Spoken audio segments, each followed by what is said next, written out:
When I was asked to put my name behind GT Radial tires, naturally I insisted on testing them. GT Radials perform better than more expensive tires. Taking all, I didn't out. And GT Radials have a free lifetime replacement guarantee. No other tire manufacturer offers you that. I used to race GTs, now I drive on them. So should you.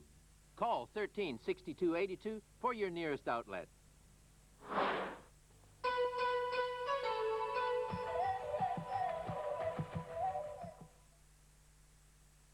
This program is brought to you by GT Radials.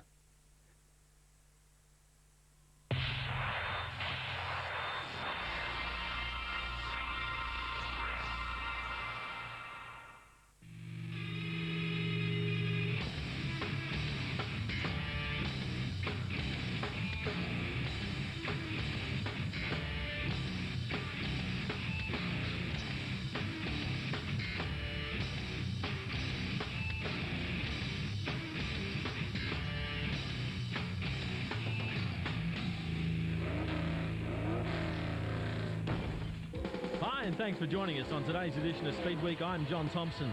Today we've got a mix of dirt and tarmac motorsport entertainment for you with plenty of V8 power to keep things revving. We head to the challenging Wakefield Park circuit near Goulburn in New South Wales to catch the exciting penultimate round of the ROH Commodore Cup. Today we have both races as Christian de Gostin tries to tie down the title before the series final. Then it's south of the border, down Warrnambool way, to take a ringside seat for round 8 of the World Series Sprintcars. So batten down the hatches as the outlaws of dirt track racing come your way. Plenty of motorsport lined up for your viewing pleasure today. So we're under starters orders. First up, it's our Crash of the Week. We blow the dust off from our archives. We head to Malala in South Australia to catch one of the biggest hits of all time, as Robbie Russell finds out that even earth banks don't move when you hit them in a big white GMC.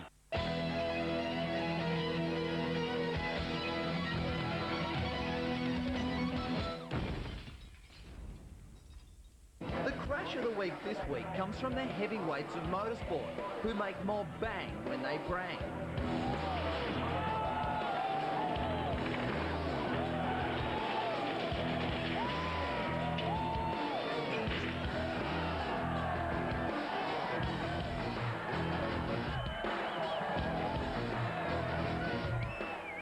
This is Rob Russell and Rodney Crick from Malala in South Australia. If we freeze it here, we can see the bumper has broken off the front of Russell's 14 machine. This only becomes a problem when it goes under the truck and blows the front left tyre. Watch the truck bounce up as the bumper is spat out the rear. Tyre fragments have jammed the throttle wide open and Russell has little steering. To slow the truck down, he takes on Crick's Volvo, but the 5.5-ton monster needs a little more than that to stop, and Russell can do nothing but hang on as the tyre wall approaches.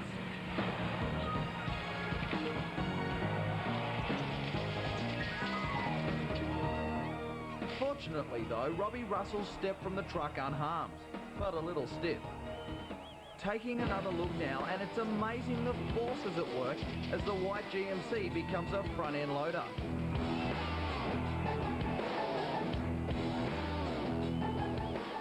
Again, people, send us your captured crashes and give us a call on the number below. And keep watching every week for Speedweek's Crash of the Week.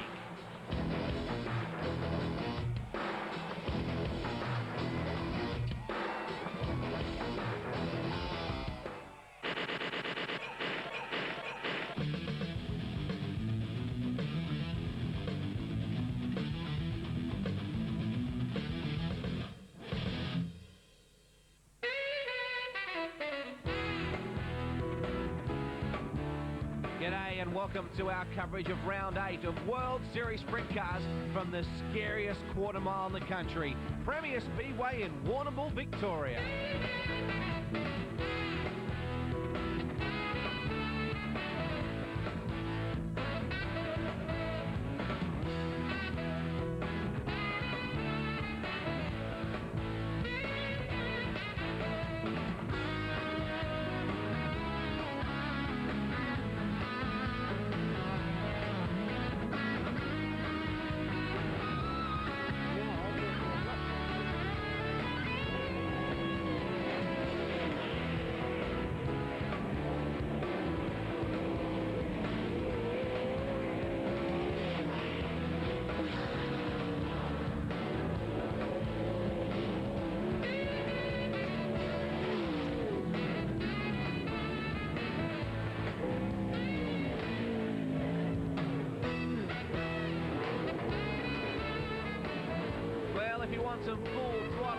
of the seat sprint car action, you've come to the right place. Premier Speedway in Warrnambool, scary fast. Hooky little quarter mile. Man, do they stand on the gas here. Well, it's Phil Johnson in the KFC, the finger looking good, number 55, who leads him into turn 1 and 2. Cameron Gessner in the second spot, back to Darren Maggs. Ooh, bright sunshine in turn 3 and 4, compared to the long shadows of turn 1 and 2. There is Max Dumsney back in the Valvoline, number 5, together with Brooke Tatnell. Dumsney and Tatnell both making quite a bit of smoke. There is Tatnell, Shell Helix, number 8, Avenger. David Anderson just up in front. Max Dumsney, who grew up in these parts, considered a Warrnambool boy, but these days he lives in Nelson in New South Wales. David Anderson looking to make the outside pass just then on Andrew Shirley, the Lucas Oils Maxim, and he gets him. So, battle of the oil giants there. You got the Lucas car against the Shell Helix machine, and the Valvoline machine right in behind. Look at Brooke putting Shirley under loads of pressure as they come off turn 4. Toowoomba-based Andrew Shirley. Meanwhile, Toowoomba-based cousin of Andrew Shirley, Cameron Gessner goes through to the race lead, and the Union Steel Linear Graphics number 68. Phil Johnson's still in the second spot, the KFC 55, the man they called the Larrikin. Trouble though, yellows are on. It's no, oh, big wreck down the back straight. David Anderson has come unglued big time in the Wagga Mobile Cranes machine. You can see Ando has walked away. He's A-OK, but I don't know what caused that. Back at the greens now. Unfortunately, seems Anderson might have rode a wheel under that yellow light stoppage. Very unlucky. Oh, look at Brooke Tatnell straight to the outside on Gessner. Oh, it doesn't even let off going into 3 and 4. Smoke billowing from the Allen Fell Chevy. He goes through to the lead, and it's making plenty of smoke. Back in second is Johnson. Here comes Max Dumsney now. He's in the third spot. They make their way back through. Engine sounding just a little bit on the offside for Tatnell, but it's still driving away. Here comes Max Dumsney. Straight to the outside. He grew up around this place, so he pretty well knows how to get around it. Has had many Victorian State Championship wins down this way. Gessner ranges up behind the Larrikin. Phil Johnson in the KFC car. Almost call him the Colonel now, couldn't we? Back to the main straightaway. Max starting to wear down Brooke. Look at Dumsney going about a half-track groove. Almost looks like the wheels are going backwards, doesn't it? They go back into 3 and 4. Here comes Dumsney to the outside. 1 lap to go. How well did he time that? Tatnell back in second. That engine is going off on the Shell Helix number 8. And Max Dumsney motors to victory in this heat. Round 8 of World Series Sprint Cars from Premier Speedway in Warrnambool. Tatnell gets second. Johnson gets third. Back to Gessner. Good drive there too to Darren Maggs.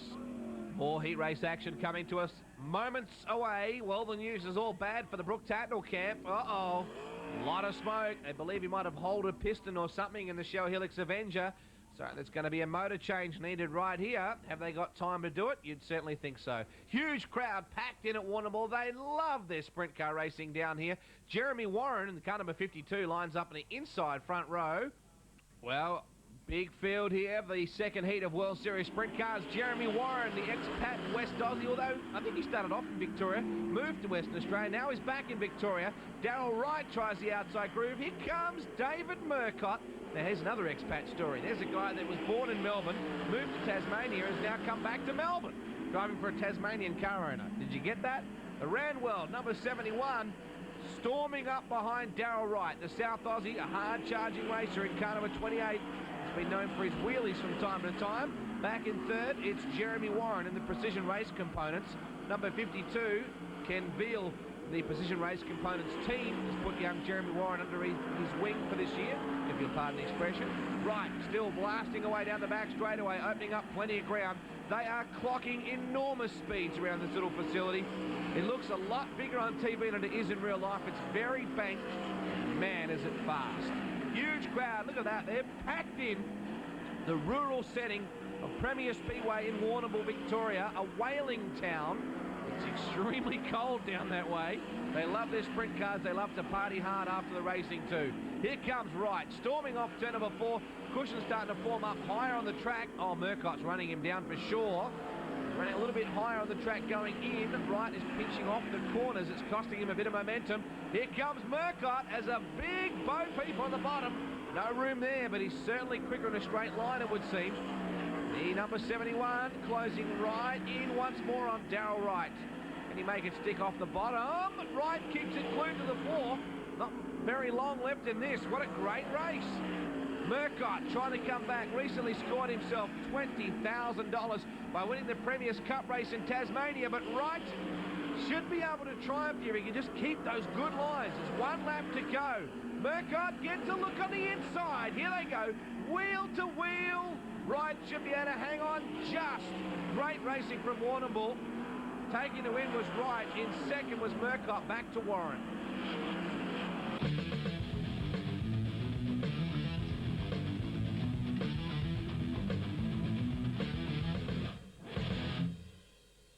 It's the penultimate round of the ROH Wheels Commodore Cup. Now, we normally show the grid, but not the times. But, Luffy, this is pretty special. 3 10,000ths between first and second, but it doesn't end there. Well, it surely doesn't. Christian de Gostin and David Gitters, teammates, have a look how close that is. Waters, Holsworth, Emery, they are all up there, 1/10 of a second. So these guys at the front end of the point, or the pointy end of the grid, are really going to turn it on thick and fast. Yeah, 1/10 of a second isn't a lot at all, and that's how little has separated the top 5 cars on the grid. As a matter of fact, back to 6, which is Tim Pearce, that was only 2/10 of a second. So that just shows you how close the competition is in this ROH Wheels Commodore Cup category. We're away with a start now. Speaking of close competition, de Gostin leads the championship by 5 points from Greg Waters, and a good finish here today will see him continue that on to the final round at Oran Park. Well, very much so. Very aggressive driving now, Christian. He really likes to put the hammer down. Oh, speaking of the hammer going down, a beautiful 360 pirouetting round, car number 17 in the outside. That driver being Glenn McKenzie out there, what we're saying, surfing the turf here at Wakefield Park. But back to the leaders, Christian de Gostin in the number 2 Stratfield car, being closely followed by David Gitters. Yeah, David normally has sensational starts. As a matter of fact, came from like the 2nd row or 3rd row last time he was here and drove around him. But this time, from pole position, he's absolutely blown it. And a shocker has seen him drop back to 2nd place, and he's got Emery all over him. Now, we know that Jeff Emery is no slouch when it comes to driving through the field. He's not backwards and coming forward.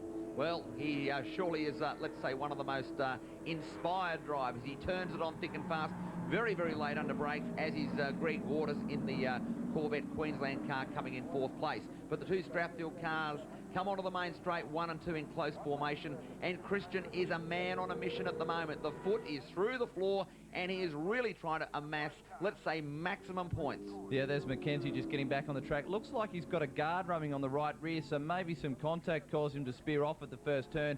But this is a race within a race. Christian de Gostin needs to get as much gap as he can between himself and Waters because, as I said earlier, it comes down to championship points. Now, Waters, speaking of people on a mission, watch for him to come through the field. There's Marcus Zakanovic a little bit further back, Luffy, another guy that knows how to turn it on.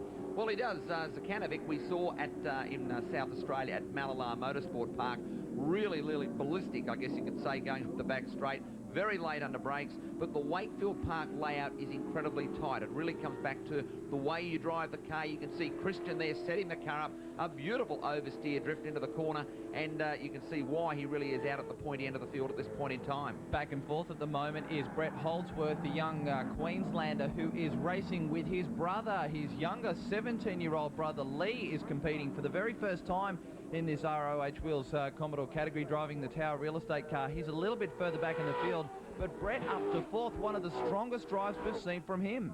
Well, we've nicknamed him Brett the Jet because he really is working that car overtime. So Zakanovic having a huge desperate down the inside of Pearce. There could be just a small rub there, but Zakanovic, he's got the biggest set of brakes in the business, and he goes in very, let's say, very deep indeed. Still looking for Pearce as he pitches the car around. Boy, oh boy, this young driver here is one young bloke to keep your eye on. He is on fire. How much stick has that car got in a straight line, though? It nearly pulled out around Pearce, that thing. I think it's got the nickname the Cessna. It's got that much horsepower. It's a low flyer. Well, I think it's more like a Boeing jet the way he lights the afterburner, because he really is on fire, just like Christian de Gostin in front. But Zakanovic, he comes down, bounces off the ripple strips and turning it on. Pearce in the black Logical car, he's going to have his mirrors full very quickly of Zakanovic. But back on with the active display group cars out in front. But the man who's impressing me at the moment is Jeff Emery in that yellow car in 3rd place. He is slowly closing in little bit by little bit. driving the car well. He's not overusing the tyres. And at Wakefield Park, you really have to look after the rubber if you want to end up at the pointy end of the grid. Well, you can see Giddis now is dropping back into the clutches of Emery. Now, this car of David Giddis's is a bit of a one-lap wonder. It really is very, very quick in qualifying. It's a nice stiff chassis, but as a matter of fact, the team believe it's probably a little bit too stiff because when the front tyres start to go off, it develops some serious understeer, and the difference between the first couple of laps and the last couple of laps is anything up to a second difference in each lap. So the car really goes off quickly after a few laps. Well, I've got the feeling here that David has got a small problem because the car doesn't look like it wants to turn in. He's got lots of understeer on turn in and the back's skipping around just a fair bit. But back on screen with the number 2 car, Christian de Gostin, and boy oh boy, he is clean streeting the field. He is way out in front. I'm not sure if there's any team tactics happening here, Nathan, but judging by what's happening here, there is very much a gap which is allowing Christian to, let's say, streak out in front. But Jeff Emery, he's got the mirrors full. You could say that the Corvette Queensland car of Greg Waters, he's doing a fantastic job in the number 14, really throwing the car and using all the ripple strips and a bit more. And behind there, you've got Brett the Jet Holsworth. Well, Waters has really impressed me this season. He was, well, let's say, inconsistent in the last season of the RH Wheels Commodores. Had a couple of good podiums, but he has been up the top in every round in this 2000-2001 championship. And, well, like I said, is in contention for the championship. Here he comes with a move now on Emery. No, will he make it stick? I think he might get through. Oh, there might be some contact.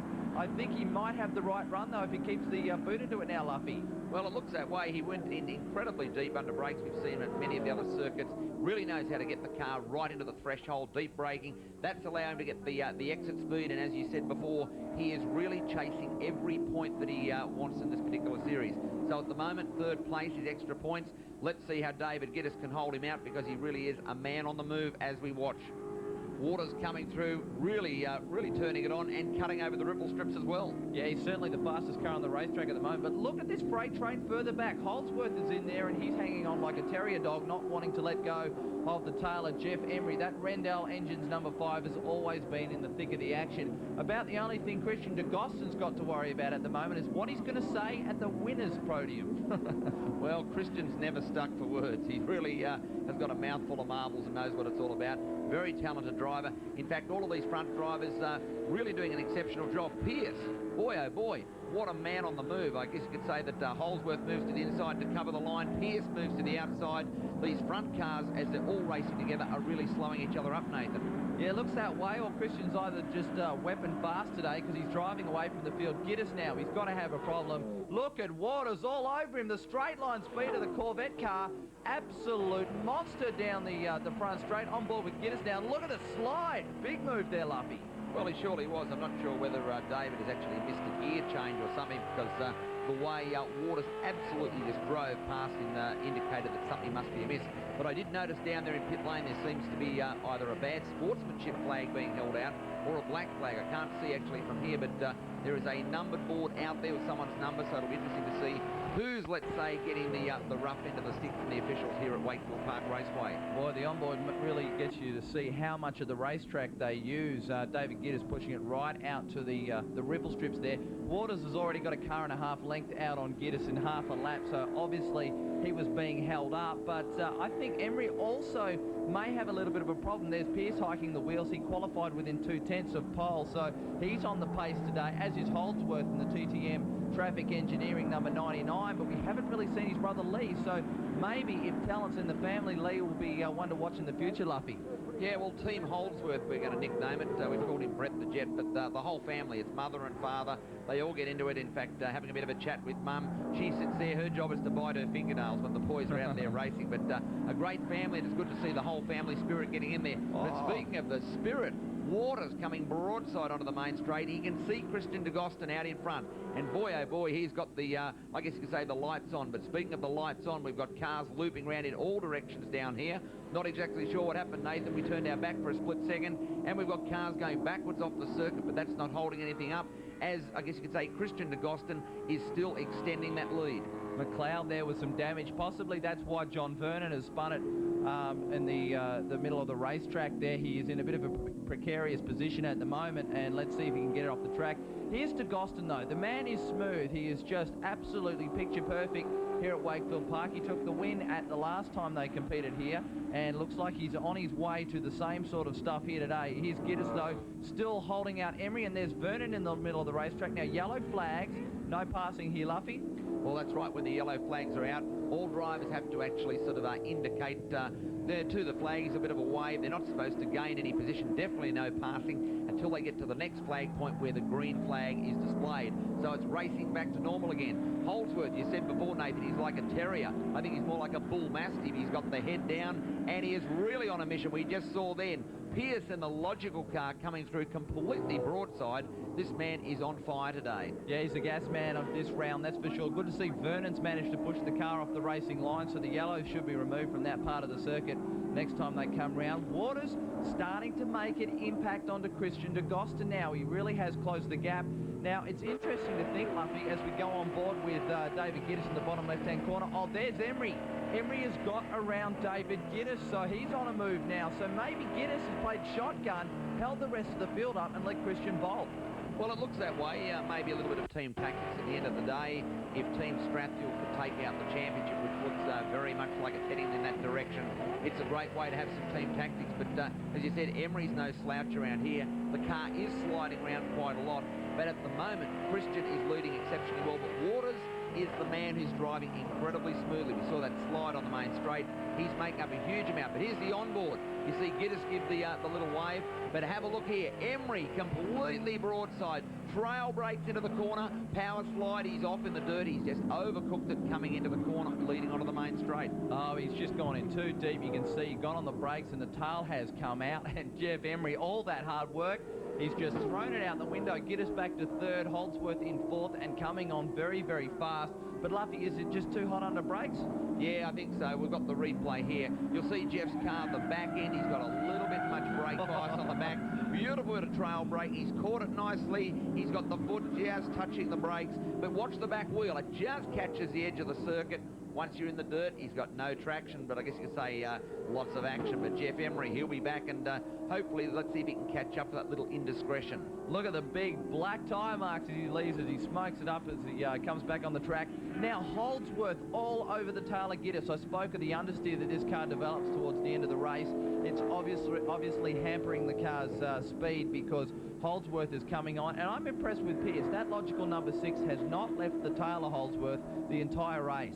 Well, very, very good driving by both these guys because David Giddis, we've said before, very experienced, the man behind the ROH Commodore series. He knows how to screw together a good car. Holdsworth, straight out of karting, only a young bloke showing lots of talent, as we mentioned before. Brothers, both having a go out there in this event today, and it's really good to see new talent coming and joining this series because driving a V8 car around this circuit, speaking of driving a V8 car, Pierce, I don't know what he's taken today, but he is well and truly pumped. He's got the headlights on. He's got the big intimidation tactic, which is trying to fill Holdsworth mirrors. But I'm really impressed with the way that Brett Holdsworth is sliding this car around. You can see he's got it turning in exceptionally well, and he's actually that little bit faster than Giddis at the moment, but he can't find a way through. Yeah, we'll look for him to make a move. I guess one of the opportunities would be under brakes if he keeps to the inside as they come down here for the left-hander.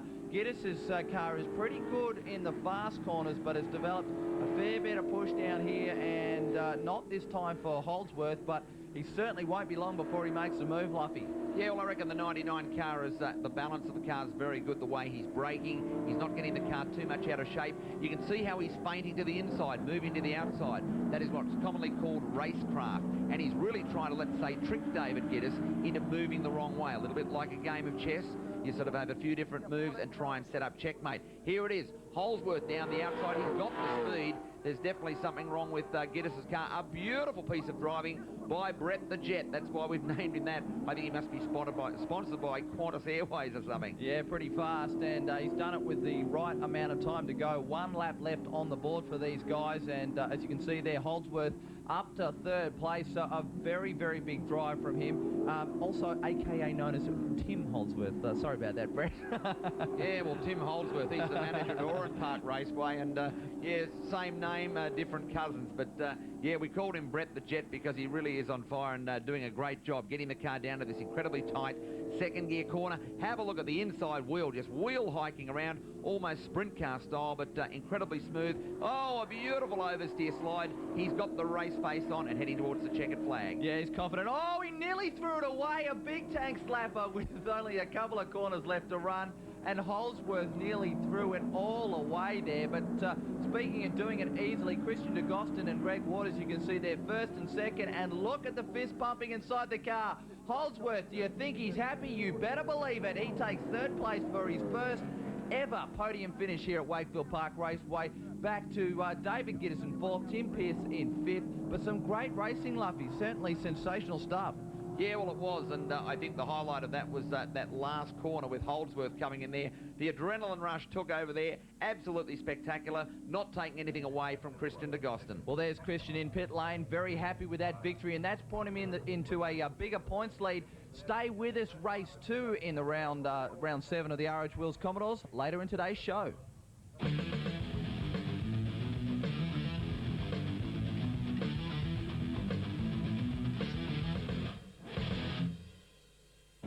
Well, as per usual, there's been some wild going-ons down here at Premier Speedway in Warrnambool. Watch Darryl Ryan in car number 28 about to climb big time into the air. He come down hard. What's pretty cool about this situation here is watch the concern that Max Dumsney shows his fellow racer here.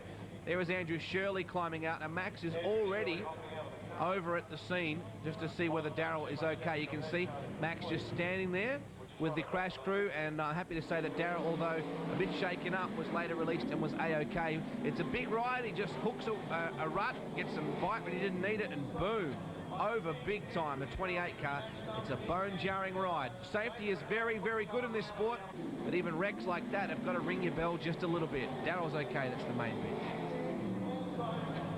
Time for a breather now on Speedweek, a chance to grab another cold one, but hurry back. We'll have more World Series sprint car action right after this. Was absolutely brilliant. Waters line, he stuck to the outside and played. Oh, Christian's back on the inside. He just forced his way through. I said such a move, and he muscles through on Waters. Well, Speedweek viewers, we said it, we just put them off on the inside. Welcome back to Speedweek. Time to hurry back to Warrnambool. Let's talk to the pole sitter for tonight's feature race. Let's head trackside right now. David, you're a Tasmanian racing a Victorian car, and you just put yourself on pole for tonight's World Series event at Premier Speedway. Yeah, pretty happy with that. The way things started out, the time trials wasn't looking too good, but things kind of went our way, and yeah, we put it on pole for the first time ever, so pretty happy with that. Looks like you like the racetrack tonight. Yeah, I always love running here at Warrnambool, and World Series rounds here are good. Can't be any better. Well, Tassie Devil David Murcott had the Oval Express hat on there, a brand new Speedway publication throughout Australia. He's the pole sitter, Skip Jackson, Brooke Tatnall there as well, up on that front row of this four-wide salute, along with Max Dumsney. Difficult to go past Max Dumsney down here at Warrnambool. He's very tough. Chad Kemenar is in the field tonight as well. He starts inside third row alongside Nathan McDonald, but it's Murcott seeking the lead into turn 1 and 2. Dumsney will open up the track beautifully and does so. Uses the top side and drives away. Going into turn 3 and 4, round 8 of World Series Sprint Cars. Nathan McDonald running with Chad Kemenar there. Skip Jackson just up ahead. The Tatnall team have effected that motor change. And the Shell Helix car now into third. Dumsney driving away. Tatnall to second now. Trouble for Murcott has slowed right up there. I believe that Nathan McDonald actually lent Brooke Tatnall his motor for this. So talk about chivalry being alive and well in sprint car racing. And when you've got a pretty good chance of being beaten by the guy you just lent the motor to, that's a big call from McDonald's part. To the main straightaway. Oh, Mags getting together with a spun car coming off turn number 4. It's the 70 machine. Well, it's a precarious place to be parked. Lucky didn't get more damage. It's a pretty scary place, Warrnambool, when you found yourself facing the wrong way at the wrong part of the racetrack. Brooke Tatnall now trying to go after Dumsney. The last few rounds, it's been the other way around, with Dumsney having to be the chaser. Brooke trying to close Max in. Man, if I had $1 for every lap that Max Dumsney had done around this place, we could all retire. Jackson back in the third spot. Back in fourth is McDonald. I think that was Mike Van Bremen having a pretty good run there in the number 6. Speedway fiberglass car. Meanwhile, here's your top three. Dumsey, Tatnall, Jackson, the big guns of sprint car racing in terms of World Series. Each one of these drivers has won 3 World Series crowns. They all seek to be the first to win 4. Who is it going to be? Dumsey using the cushion nicely, coming up on his first piece of lap traffic. It's usually a place where you can get plenty of room. Jeremy Warren, the first one to go a lap down. They move into turn 1 and 2. Dumsey just blowing by traffic here at the moment, doing it too easily. Look at him just sweeping around the racetrack, about a mid-track groove. Quite often the cushion opens up really high on the track. Oh, is that Gessner? No, it was Constable in some trouble. Just going off the edge of the track, and look at Max. It's a momentum game, this place. Just hammering around. He's opened up quite an advantage over Brook. And Skip hanging on to the percentages, sitting there in 3rd place. Just look at this crowd. Packed to the rafters at Premier Speedway. Gessner now about to go a lap down. The lanky Queenslander, the number 68 Union Steel car. Now he's on the bottom where it's not really working that well. Dumsey's sitting up high. They say at times up high you fly, down low you slow. Well, for that little situation then it certainly rang true. Here comes Max closing in. It might be Mark Reuter just ahead in the ROH wheels. Number 95, indeed it is. Steve Knight is the next one on the list. Dumsey on a mission. This is what has attracted so many fans to Max Dumsey. It's his all-out racing style. Started off racing motocross. He was injured in an accident on the road outside, somewhere outside this facility many years ago. He ran into a cow in the middle of the night and unfortunately ended the cow's career as well. Dumsey went on to become a Formula 500 driver where he won a national title there. He moved into the sprint cars shortly after. He's won 2 national crowns there. He's an Australian NASCAR champion, and he dabbled in V8 supercars. Versatility as well as Valvoline, the 2 V words you apply to Dumsey. Into turn 1 and 2 once more. Look at this run at the moment from Max. He's absolutely blitzing this field. Into turn 3 and 4 once more. Coming up behind Chad Kemenar. They often say that Warrnambool is like a scaled-down version of Eldora. Well, Kemenar has done plenty of laps at Eldora, not so many around Warrnambool. There is Gessner. Oh, Reuter spins the ROH wheels. That's hard to say. Number 95, red lights are on. That means someone's gone upside down. That's Steve Knight against the wall in turn 3 and 4.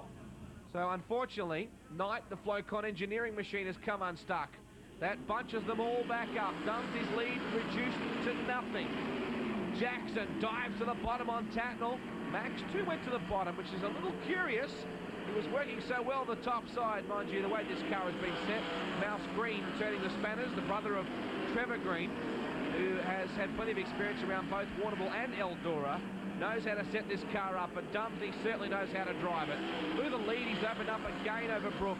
Back in 3rd, it's Skip. Of course, tomorrow, Brook Tatnall heads off to America to rejoin the World of Outlaws circuit, driving for team owner Lonnie Parsons.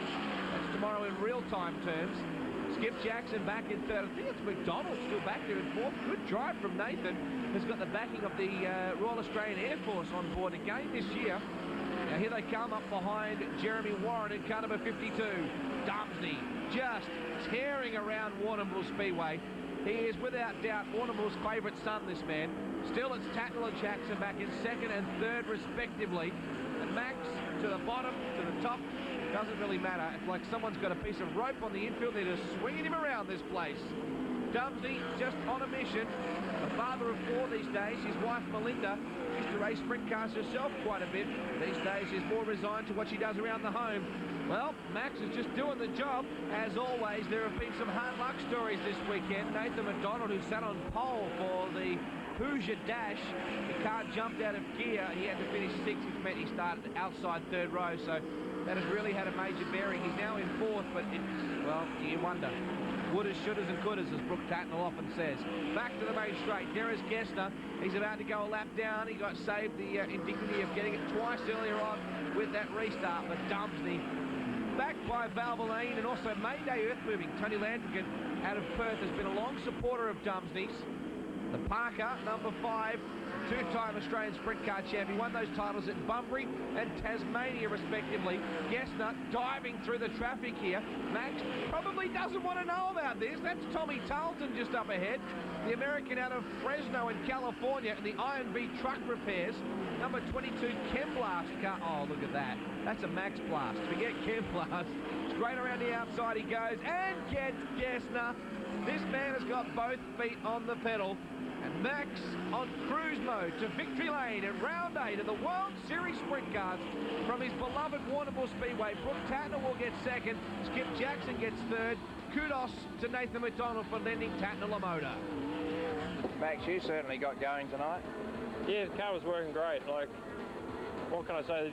Everywhere we go, Mouse has got the car spot on, and it was a little on the tight side, but it was beautiful. Everywhere you pointed it went, and I got to be happy because it didn't look too good in that second heat after we hit the wall. I thought we were going to a lot of work to do even to get out in the trophy dash, but luckily we had a little time and got it going. This is the first day of the year 2001, and there's some reports of you having a big night last night. Yeah, we did celebrate in Warrnambool well last night. My wife and myself tore up the town. We had a good time. Is that anything to do with your victory here tonight? No, I'd say it has a little bit though. It's like team bonding. You've got to keep the team happy and keep them all together, and that's all part of winning races, I think.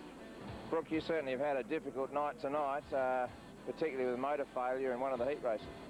Yeah, I think it may have been mechanical error. I think I don't know whether I've screwed up somewhere on the fuel system or what. But these motors are so highly strung nowadays. I guess I made a mistake. And the disappointing part was we were pretty good, and we'd come from the back to lead that heat. And you know, doing it tough without an engine builder who's also my mechanic. I don't know what we're going to do from here, but we're just very, very fortunate that Alan and Nathan McDonald leased us a motor to get us out of trouble. We'll go back to sit. We'll lease this again for tomorrow night, keep us in the points chase at Mount Gambier, and I don't know, come off with a win tomorrow night, regain the championship lead, and then go back to Sydney, and then I don't know what we're going to do. We're going to pray for miracles that we can make one motor out of two or something, but I guess there's a God's blessing. I'll be home, and Felshie will be there, and you know, he's got a magical wand and he's pulled it out plenty of times, and hopefully it'll be another time. It says a fair bit for the cooperation of the drivers and the teams that another team who is actually your competitor would lend you an engine. Yeah, it really is. We asked pretty much most of these teams in the pits, and there's understandings why a few of them wouldn't lend me motors, and I understand that, but I think there's a friendship and a respect between McDonald's and the Tatnells that have been there ever since we both started racing, from years going up to Queensland and at Easter and spending time at their house. So, you know, but this is still a business. You just don't. We're talking here about, like, to buy a second-hand motor. We're still looking at $35,000. So they're giving me a $35,000 motor. There's a little bit more than friendship there, and I truly respect that. And you know, if the favour ever need to be repaid, they know where to come. If you're starting to put together some of the consistent performances that we're used to seeing from you, it must be pleasing after a bit of a slow start. Yeah, we kind of struggled a little bit at the start of the year, but everybody in the cricket team's doing a pretty good job. We've got Penzol and Coda helping us, which is great. And me and Keith have started to work pretty good together. So we just had quick time 2 nights in a row. So definitely the car's got a lot of speed. Now we just got to get a little bit quicker all the rest of the night. Obviously, there's a couple of other guys going pretty good in this competition. You still think you can catch them? Well, Max and Brooke are definitely going good, and tonight we were behind them 2 guys. We're about the same as Brooke, but Max is a little bit better. So we've still got to think about what we're doing and still improve on what we've got to do to get better. And what about this racetrack here tonight? Obviously fast. Yeah, it's very fast. This is Warrnambool. It's just the way it is.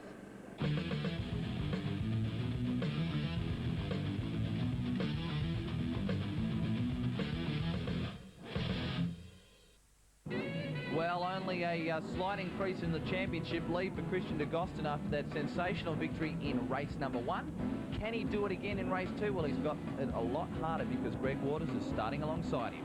Well, these two protagonists have, let's say, had a few comings together over the various rounds that we've seen here on Speedweek, and I guess you could say, starting on the front row, Christian on the inside and Waters on the outside. Now, Waters, as we've seen, has an incredible starter. The hand goes up. It's down to 5 seconds. The key's going to be getting the traction. Who will it be? De Gostin, Waters, the two of them go side by side, powering down into the first corner. Well, Gittes got a shocker when he came from pole, but a great start coming from the second row. Isn't that typical? Will he squeeze Waters out for second place? Big slide from Gittes down in the bottom left-hand corner, and also Waters gets it all untidy, and I think Gittes is through. Waters is forcing his way down the inside again and makes it stick for second. Yeah, well, that was a do or die for Waters at that point in time. He definitely didn't want to be held up by the Team Strathfield juggernaut, as we could say, but Waters is going to be on a mission, and De Gostin knows it. He's got to put the foot down. He has to drive cleanly and make no mistakes, because this is going to go right down to the wire. But speaking of going to the wire, Jeff Emery, he wants to join in as well, in incredibly deep under brakes. Yeah, Emery really needs to prove something after he drove it off the racetrack in the first race. But look at Christian. Big slide as he takes it into the right-hander. He is on a move from the start. There's Peppermint Papendal in the 53 car. Yeah, we've nicknamed him the Peppermint Man because he said it's a colour of aqua, but he really said it really is peppermint. But he was getting the wheels off in the dirt, having an absolute ball. Beautifully presented car, and that's what ROH Commodores are all about. They turn it on thick and fast down the main chute. They're in top gear, pulling maximum revs as they come down to this incredibly tight corner at the end of the main straight. Well, one thing that people always say when they watch this racing is these guys go 110% and they mix it up, and that's the way it has been all season. Panel rubbing and not giving an inch. But Christian, look at the gap he started to pull out. This guy is certainly very, very hot towards the end of the championship. Well, he is, Nathan, but when you say 100% or 110%, I reckon the man out there on screen at the moment, Jeff Emery in the Rendell Engines car, he's 125%. He's got a new grille in the car. It'll be interesting to see if it stays there for the duration of the race, because he really comes in deep. You can see that front inside wheel being totally locked up there as the weight came off it. But Gittes, he's got the mirrors full at the moment, and Emery is really flying as we see him coming up through there. Wheels off the deck. Unbelievable the way these guys are throwing them around. We look at the monitors, and they're all running down near record time as we see. Oh, Gittes with a slight look up the inside of Waters. Now, this number 9 car is very, very fast when the tyres are cool on the front end of the thing. So it really, really runs very hard, and David wants to get in front of Waters and possibly hold him up so his teammate, Christian De Gostin, can drive away with another win and hopefully lead in the championship. Waters' car is always very loose as it comes through that right-hander. Big sideways oversteer step-off. Is that just getting off the throttle, Luffy? Yeah, well, having a bit of a lift-off in that point there. They have to lift off the gas. They can't take the kink totally flat. But Waters was saying to me he likes the car to be set up loose. That's the fast way. But speaking of fast, Pierce, the Intimidator, up the inside of Holdsworth, and we saw in that particular race before, a brilliant piece of driving, but he is flying. But here we have the Corvette Queensland car. Waters in front, and David Gittes is absolutely flying deep under brakes. You mentioned before about team orders. I really think that David is trying to, let's say, spoil the Corvette Queensland party. Yeah, intimidate Greg Waters just a little bit. He's staying right on his tail. Watch for Gittes now. If there's an opportunity for a pass, it'll be here under brakes. He's staying to the inside. Does he have the intestinal fortitude? Not quite at this stage. And Waters, boy, he can hold that car nice and fast on the outside. Well, he can, and Speedweek viewers, that was a great, let's say, onboard camera shot showing you what it's like behind the wheel of one of these ROH Commodores. Great motor cars, great way to go racing. In fact, you can buy one of these cars for under 30 grand and get yourself out on the racetrack, plaster the signage on it, get some corporate sponsorship, and let's say, go racing, having fun. Well, Holdsworth with a big slide. I tell you what, that podium finish has certainly put an extra bit of weight in his right foot, because he knows how to put the gas down now. Well, he does. He and Pierce have been carving each other up, changing position, up the inside, sliding, wheels off the track, on the track. If these two guys aren't careful, I think the officials might actually start to have a bit of a look, because the racetrack is defined by the bitumen and not the dirt. But let's say, while these guys are racing, they're really turning it on. But speaking of turning it on, as we can see there, Emery, you can see the big hole in the front. That's where the grill is. We've joked with Jeff before about it. He says, oh, well, he said, I like to race close, thick and fast, and we have to replace the grill on many occasions when we rub panels. But have a look at this, the Rendell Engines car. It's not short on power. Look at it here, driving around the outside. Will he pull this move off? Yes, he has. A sensational piece of driving by Jeff Emery. Yeah, that is very brave as well to go around the outside of that part. As Luffy said before, you have to back off the gas. The car can get taily, and he's made it stick. Emery, this is the sort of performances we've seen from him all championship long. He is Mr. 125%. And look at him starting to drive away from Giddis already. Oh, big slide. A lot of opposite lock needed for these things, Luffy. Yeah, well, I don't think we've counted the GST on the 125% because Jeffrey really is turning it on. But 127.5. Yeah, he does his mathematics. You can see Nathan Prendergast knows what he's on. But back to the racing. On screen at the moment, Jeff Emery, and there's dice with the Strathfield car of David Giddis. David's car is working quite nicely. You can see it there, carrying the speed through the corners, but it just seems to be a little bit down on horsepower. I'm not sure if it's sort of lacking in the grunt department. It seems to me that he just hasn't got the top end speed, because if you watch Jeff's car coming onto the main straight, no one sidewards. Well, speaking of sidewards, Pierce smoking the tyres in that logical car, but that's what I'm saying. You can see just how quickly that car of Emery's has pulled probably about 4 car lengths coming down through the high-speed kink. Yeah, that's unusual, because Giddis did do some work on the exhaust of that thing, and it was making good horsepower, but possibly could be the fact that he's winding on a bit too much lock-on coming onto the front straight, and maybe the car doesn't have the momentum. Holdsworth back in 5th place at the moment. Pierce has thrown away what was 6 for him, and I think Holdsworth in the 99 starting to come on now, the TTM traffic engineering machine, and it's going to be a big effort from these guys next season when Brett and his brother Lee run a 2-car team, which will be the second 2-car team alongside the Strathfield Car Radios team. Yeah, well, they're talking about sort of colour schemes for the car, and they actually were discussing with Mark Papendell about that lovely peppermint colour, and they said, well, it looks good on TV, so who knows, we might have a whole grid of little peppermint Commodores out there. But here we are back on screen. The man on the move, the headlights on, Greg Waters, all the way from Queensland, and he is doing a sterling job, keeping the car straight, and he is really well and truly pumped. Look at this. He's in the draft. He's on the back of Christian. He's going to look to try and flick down the outside just to see if he can move around the outside. Here he goes. No, he's going to do the switchback. Christian covers the line. Oh, great driving by Christian de Gostin. Yeah, that's a sensational bit of steering from the number 2 car. And Christian now, eyes in the mirror, son. You had it easy in race 1, but Waters is coming, and he's coming fast. Look at him now, all over the tail. Christian's very quick through this part of the circuit, but I think he may have driven in a little bit too hot there. Waters' car, obviously, Luffy, not short of horsepower. Well, it's not. They really know how to screw these cars together. They know their way around V8 engines. Obviously, Corvette Queensland, they look after imports of those, let's say, muscular American things called Corvettes. And they know all about V8 engines. But a hell of a nice guy. We call him the Iceman. You talk to him in the pits, he hardly ever smiles. He is a true racer. He loves to get out there and throw the car around. But when Christian and he get together on the track, they're never short of plenty of action. There's usually a bit of panel rubbing, and I reckon this race sort of might see that unfolding as the laps get towards the end. Does that make Christian Maverick? If Waters is the Iceman, Christian's Maverick. Or yeah. Goose. Well, he's 1 or 2, but whichever way you look at it. Waters again goes for the outside. He's going to try the switchback move again. Let's see what Christian's going to do. Waters, oh, a sensational move around the outside. We mentioned about almost a rub there. Christian's going to squeeze him on the outside. Waters coming up there, touching panels, rubbing, touching again. Waters on the inside. What a move. This guy's on fire. He's gone through. What a drive. Sensational piece of motoring here. That was absolutely brilliant. Waters kept his line. He stuck to the outside and it played. Oh, Christian back on the inside. He's just forced his way through. A sensational move. And he muscles through on Waters.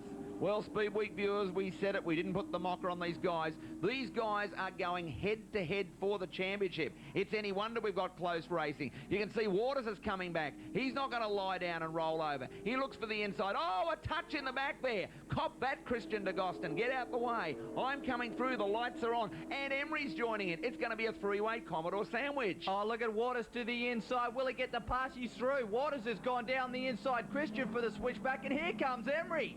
3 wide, he gets into the side of de Gostin, puts him all out of shape, and they touch again. Look at this close racing. People on the pit wall are going wild, and Waters has blown the engine. He has ventilated the block. The rods have come out for Greg Waters, and how is that for bad luck? Well, I tell you what, he was really motoring super well, but look at this.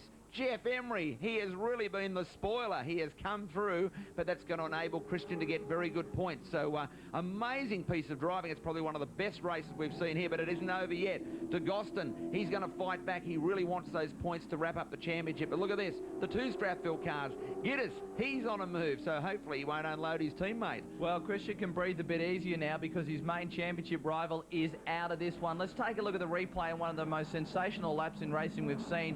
Waters down the inside of Christian. Now Christian comes back. Watch for Emery here. He just forces down the inside, smacks into the side of Christian here.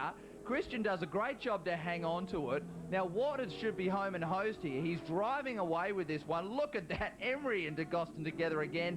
Now watch the 14 car. Look for underneath of it. There's the crew going wild, and then the rods come out right here for Waters. That is nothing but oil smoke, folks. He has ventilated the block.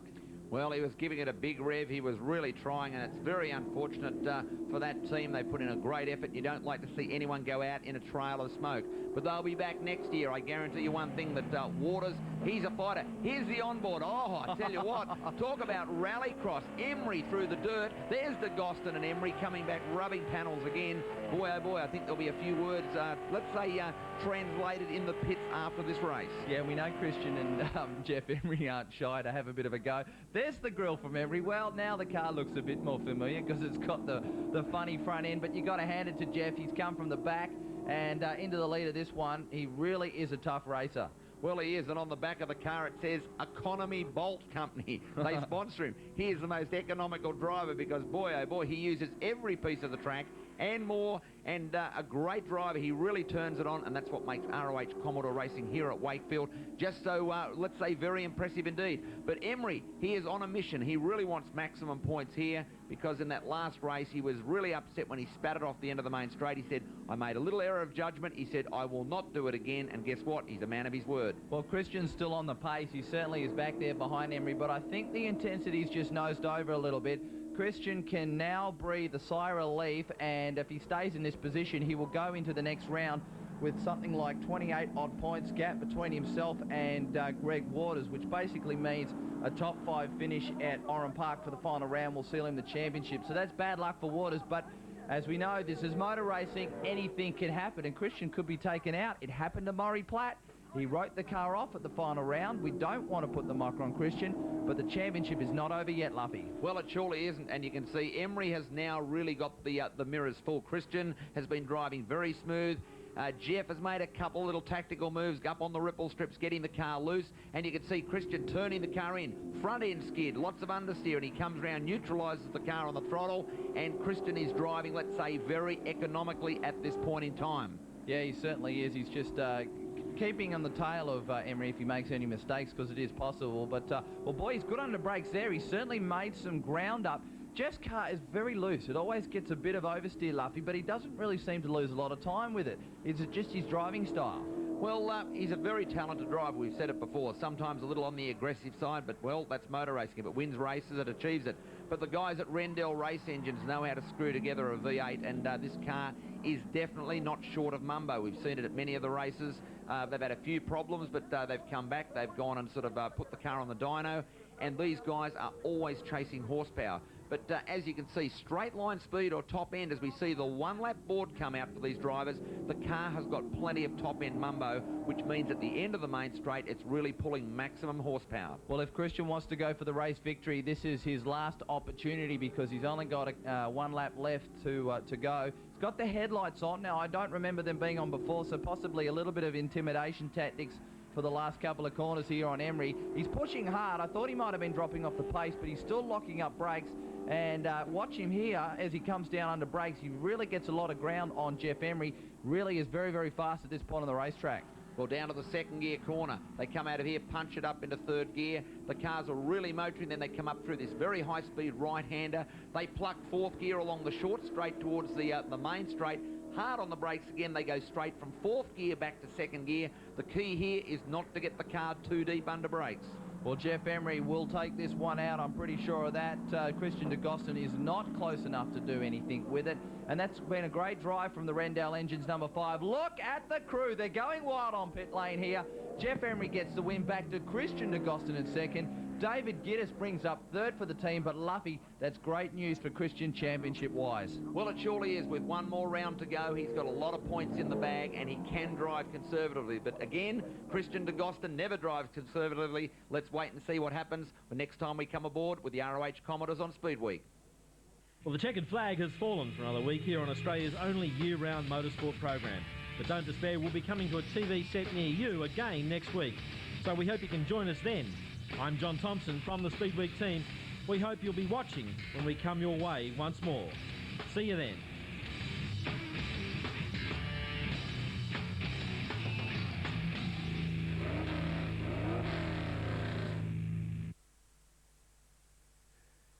This program was brought to you by GT Radials.